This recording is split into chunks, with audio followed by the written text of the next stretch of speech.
Méditation du 15 mars. Impossible? Nous ne pouvons pas monter pour combattre ce peuple, car il est plus fort que nous. Nombre 13, verset 31. De nombreux miracles s'étaient produits depuis que les Israélites avaient quitté l'Égypte. Ils avaient vu les plaies s'abattre sur les Égyptiens. Ils avaient traversé la mer Rouge. Ils avaient été témoins de la majesté et de la puissance de Dieu lorsqu'ils avaient reçu les commandements. Ils avaient suivi la construction du tabernacle, y offrant même les sacrifices et apprenant son symbolisme. Et ils avaient aussi vu les conséquences de la désobéissance et de la rébellion de Nadab et Abihu. Ils avaient donc suffisamment de raisons de faire confiance à la providence de Dieu, à son amour et à sa sollicitude, et de ne pas se décourager face aux impossibilités. Près de la frontière avec la terre promise, Moïse parla à Dieu et ils désignèrent 12 princes, un par tribu, pour aller explorer la région, le peuple, les ressources naturelles, les conditions de productivité et pour rapporter les fruits de la terre. Pendant 40 jours, ces hommes inspectèrent le pays du nord au sud et ils revinrent avec une énorme grappe de raisins, des grenades et des figues, ainsi que des informations sur le lieu. En voyant les fruits du pays, le peuple était enthousiaste, mais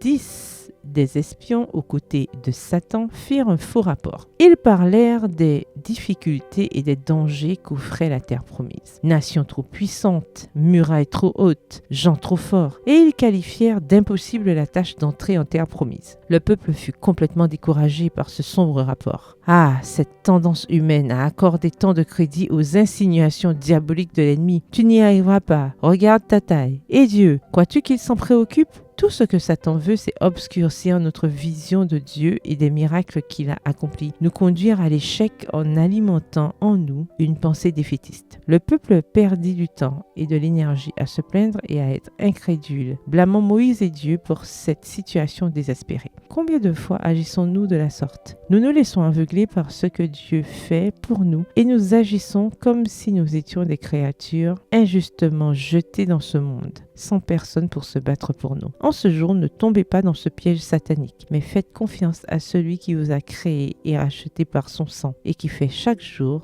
des prodiges pour votre salut. Bonne journée et que l'Éternel vous bénisse.